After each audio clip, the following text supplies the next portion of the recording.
ఎక్కువగా కలర్ వద్దు, మరీ ఎక్కువగా వచ్చేస్తే చేదుగా అయిపోతుంది. సో కొంచెం కలర్ వస్తే సరిపోతుంది. మరి ఇదే నెయ్యిలో మనము ఇక్కడ మన రాగి పిండి ఉంది, ఈ రాగి పిండిని కూడా కొద్దిగా వేయించుకున్నాం అనుకోండి, ఈ నేతిలో మనకి చక్కటి సువాసన వచ్చేస్తుంది. అలాగే పచ్చి వాసన లేకుండా మంచి నెయ్యి వాసన వస్తుంది. మనకి స్లోగా వేగనిద్దాం. మరి మన రాగి పిండి చక్కగా వేగిపోయింది. అయితే ఇది నేను పక్కన పెట్టేస్తాను. ఈ వేడికి ఇంకొంచెం మనకి ఇక్కడ మంచి వాసన వచ్చేస్తుంది. ఇప్పుడు మరొక ప్యాన్లో మనం ఏదైతే స్వీట్ చేస్తున్నాం కాబట్టి కొంచెము వెడల్పుగా ఉన్న బౌలు, అలాగే డీప్గా ఉన్న బౌల్ తీసుకుంటే ఇలాంటి పాయసాలు చేసుకోవడానికి చక్కగా వస్తాయి. సో ఇక్కడ బౌల్లో ఫస్ట్గా నేను ఇక్కడ సగ్గుబియ్యం వేసుకుంటాను. సగ్గుబియ్యాన్ని కూడా ఒక 15 నిమిషాల పాటు నేను నానబెట్టుకున్నాను. ఎందుకంటే ఫాస్ట్గా ఉడకటానికి ఒక హాఫ్ కప్పు లేదంటే ఒక 2 టేబుల్ స్పూన్ల సగ్గుబియ్యాన్ని ఒక 10 నిమిషాల పాటు మీరు నీళ్ళలో నానబెడితే సరిపోతుంది. అలాగే 2 టేబుల్ స్పూన్ల శనగపప్పు, ఇది కూడా ఒక 10 నిమిషాల పాటు నానబెట్టేశాను. ఎందుకు నానబెట్టానంటే నానబెడితే ఫాస్ట్గా అయిపోతుంది. అయితే ఇంకా ఫాస్ట్ ప్రాసెస్ కావాలి అంటే సింపుల్గా ప్రెషర్ కుక్కర్లో వేసేసేయండి, ఫాస్ట్గా ఉడికిపోతుంది. ఇప్పుడు ఇందులో మనం కొంచెం వాటర్ వేసుకుని ఫస్ట్ ఈ వాటర్లో శనగపప్పుని అలాగే సగ్గు బియ్యాన్ని కొద్దిగా ఉడికేంత వరకు ఉడికిద్దాం. అయితే ఇది ఒక 5 మినిట్స్ అయితే పడుతుంది. అంత లోపల నేను ఏం చేస్తానంటే ఇక్కడ మన రాగి పిండి ఉంది కదా, వాటర్ కానివ్వండి పాలు కానివ్వండి వేసేసి ఇది ఒక స్లరీ లాగా నేను డైల్యూట్ చేసుకుంటాను. ఫస్ట్గా నేను ఇక్కడ చల్లారిపోయింది ప్యాన్, ఇందులో వేసేసి ఉండలు కట్టకుండా మనం ఇది ఒక మంచి స్మూత్ పేస్ట్ చేసుకుందాం. కొంచెం పల్చగా ఉన్నా కూడా పర్వాలేదు. మరి చూడండి మన సగ్గు బియ్యం చక్కగా ఉడికిపోయి, అలాగే ఇక్కడ ఈ పప్పు కూడా మరీ మెత్తగా అవ్వకూడదు, మనకి కొంచెం పలుకిరిగితే సరిపోతుంది. ఇప్పుడు మనం దీంట్లో పాలు వేసేసుకోవచ్చు. సో తగినన్ని పాలు వేసుకోండి. అలాగే పాలు వేసుకున్న తర్వాత మనం ఏదైతే రాగి పిండి స్లరీ చేసుకున్నాం కదా, చక్కగా వేగనిచ్చి ఆ తర్వాత కొద్దిగా నీళ్లు వేసుకుని ఇలా కొంచెం పల్చగా చేసుకున్నాను. ఇప్పుడు ఈ మిక్చర్ని మనం ఇందులో వేసుకుందాం. అయితే ఇది ఇందులో వేసుకోగానే ఆటోమేటిక్గా ఇదంతా చిక్కబడిపోతుంది. ఇప్పుడు మనం దీన్ని ఇంకాసేపు ఉడకనిద్దాం. ఇప్పుడు చూడండి చక్కగా థిక్ అయిపోయింది. ఇప్పుడు ఇందులో మనం స్వీట్నెస్కి షుగర్ ఎంత కావాలో దానికి తగినంత మీరు షుగర్ వేసేయండి. అలాగే ఇందులో మరి ఫ్లేవర్ కోసం యాలకుల పొడి వేసుకోవాలి కదా. మరొక 2 మినిట్స్ వరకు ఉడకనిద్దాం. షుగర్ కూడా కరిగిపోయి మంచి టేస్ట్ వస్తుంది. మరి చూడండి మన పాయసం రెడీ అయిపోయినట్టే. అలాగే మరి స్టవ్ ఆఫ్ చేసుకుని పక్కాగా చక్కగా ఉంది చూడండి, మరి పల్చగా లేదు మరీ గట్టిగా లేదు. ఇప్పుడు మనం స్టవ్ ఆఫ్ చేసేసాం. ఇందులో ఇప్పుడు మనం డ్రై ఫ్రూట్స్ని కూడా వేసేసుకుందాం. ఒక 2 అలాగే అట్టి పెట్టుకుందాం గార్నిష్ కోసం. ఇప్పుడు మిక్స్ నేను ఆల్రెడీ టేస్ట్ చేసేసాను. మరి స్వీట్స్ అంటే ఇష్టం అన్నాను కదా, మధ్యలో తింటూనే ఉన్నాను. ఈ సింపుల్ అయిన డిష్ని ఇప్పుడు సర్వ్ చేయడానికి బౌల్ రెడీగా ఉంది. మధ్యలో బ్రౌన్ కలర్లో మధ్యలో మనకి శనగపప్పు కనిపిస్తూ తినటానికి. ఇప్పుడు దీని మీద ఒక క్యాష్యూ నట్ పెట్టేద్దాం. ఇలా సన్నగా లేతగా ఉన్న అల్లం, దీంతో పాటు మనం వెల్లుల్లి కూడా ఇదే విధంగా చాప్ చేసి మన ఈ మిశ్రమంలో వేసుకుందాం. అయితే ఫ్రై అయిన వెల్లుల్లి చిన్నగా రుచిగా దానికి తాకుతూ తినేటప్పుడు మంచి మజా వస్తుంది. ఇప్పుడు వెల్లుల్లి కూడా మనం కట్ చేసుకున్నాం. మరి దీంతో పాటు కరివేపాకు, కొత్తిమీర కూడా మనం వేసుకుంటే బాగుంటుంది. ఒక్కటి వేసుకుంటే సరిపోతుంది. అలాగే కొంచెం కొత్తిమీర తీసుకొని దీన్ని కూడా ఇలా మడత పెట్టి దీంట్లో కరివేపాకు గుచ్చి దీన్ని కూడా ఫైన్గా చాప్ చేసేసుకుందాం. ఇలా ఫైన్గా చాప్ చేయడం వల్ల ఫ్లేవర్ మంచిగా డిస్ట్రిబ్యూట్ అయ్యి చేసుకునే ఇది బ్రహ్మాండంగా ఉంటుంది. కావాలి అంటే కొంచెం ఒక మిరపకాయ కూడా ఇందులో వేసుకుంటే నష్టం లేదు. ఆహా, కొంతమంది మిరపకాయలకి చాలా ఇష్టం.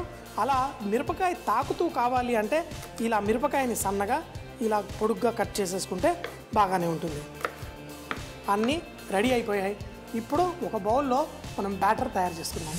మైదా పిండి, అలాగే దాంట్లో కార్న్ఫ్లవరు. అయితే మైదా పిండి, కార్న్ఫ్లవరు కొంచెం వేసుకుంటే సరిపోతుంది. మరి ఉప్పు ఇందులో వేసేటప్పుడు మనం ఒకవేళ ఇందులో సోయా సాస్ వేసేటైతే మనం ఉప్పు కొంచెం తక్కువగా వేసుకోవాలి. ఎందుకంటే సోయా సాస్లో ఉప్పు చాలా ఎక్కువగా ఉంటుంది. దానివల్ల అది బాగా ఉప్పిసంగా అవ్వకుండా ఉప్పు కొంచెంగా వేసుకోండి. ఇలా పిండిలో మనం కొంచెం నూనె వేసేసుకుంటే ఇలా పొడి పొడిలా కలుపుకోవడం వల్ల కూడా వేసుకునే ఈ కాలీఫ్లవర్ చక్కగా క్రిస్పీగా వస్తుంది. ఇలాంటి టెక్నిక్ మనము స్నాక్స్ అలా చేసేటప్పుడు చాలాసార్లు మీకు చూపించాను. కొంచెం నూనె వేసి, అలాగే మిరపకాయ బజ్జీలు వేసినా ఆ పిండి కలిపేటప్పుడు కొంచెం వేడి నూనె వేసుకుంటే కూడా బజ్జీలు చక్కగా కరకరలాడుతూ వస్తాయి. ఈ విధంగా ఈ పిండిలో అంతా కలిపేసిన తర్వాత ఇప్పుడు దీంట్లో మనం ఫ్లేవరింగ్ సాల్ట్ మనకి మార్కెట్లో దొరుకుతుంది. ఇది వేయడం వల్ల కూడా మంచి టేస్ట్ వస్తుంది ఏది చేసుకున్నా. అలాగే ఇందులో కొంచెం అంత పంచదార, మరీ ఎక్కువ వేయకండి, కొంచెం పంచదార వేస్తే ఆ కాలీఫ్లవర్ పైన కోటింగ్ మంచి స్వీట్ ఫ్లేవర్ తోటి బ్రహ్మాండంగా ఉంటుంది. ఇప్పుడు ఇందులో కొంచెం సోయా సాసు, అలాగే కొంచెం అంత చిల్లీ పేస్ట్, కొంచెం ఇందులో కొంచెం అంతా ఆ పుల్లదనానికి వెనిగర్, ఇవన్నీ వేసి ఇప్పుడు నీళ్లు పోసి చిక్కగా కలుపుకుందాం.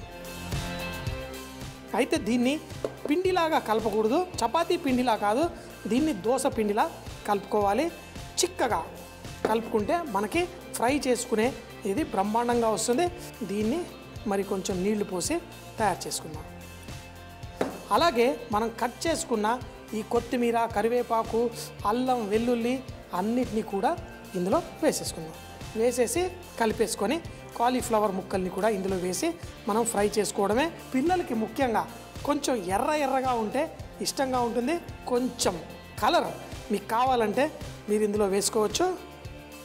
వేసేసుకొని తయారు చేసుకోండి. లేదు అంటే ఎర్రగా దొరికే కాశ్మీరీ చిల్లీ పౌడర్ వేసుకున్నా వస్తుంది, కానీ ఇంత కలర్ దానికి రాదు. ఇప్పుడు పర్ఫెక్ట్గా ఉంది. దీంట్లో కొత్తిమీర, కరివేపాకు, పచ్చిమిరపకాయలు, ధనియాలు అన్నీ. ఇప్పుడు మన ఈ కాలీఫ్లవర్ ముక్కల్ని ఇందులో వేసి చక్కగా ఫ్రై చేసేసుకోవడమే. ఈ ముక్కల్ని కూడా ఇందులో వేసుకొని కలిపేసుకొని తరువాత ఈ వేడి నూనెలో వీటిని ఫ్రై చేసుకుందాం. అన్నీ కలుపుకున్న తర్వాత ఉప్పు చూస్తే ఉప్పు కొంచెం తక్కువగా ఉంది, మరి కొంచెం ఉప్పు వేసేసుకుందాం. అయితే దీనిపైన కావాలంటే మళ్ళీ మనం కొంచెం చాట్ మసాలా లాగా వేసుకోవచ్చు.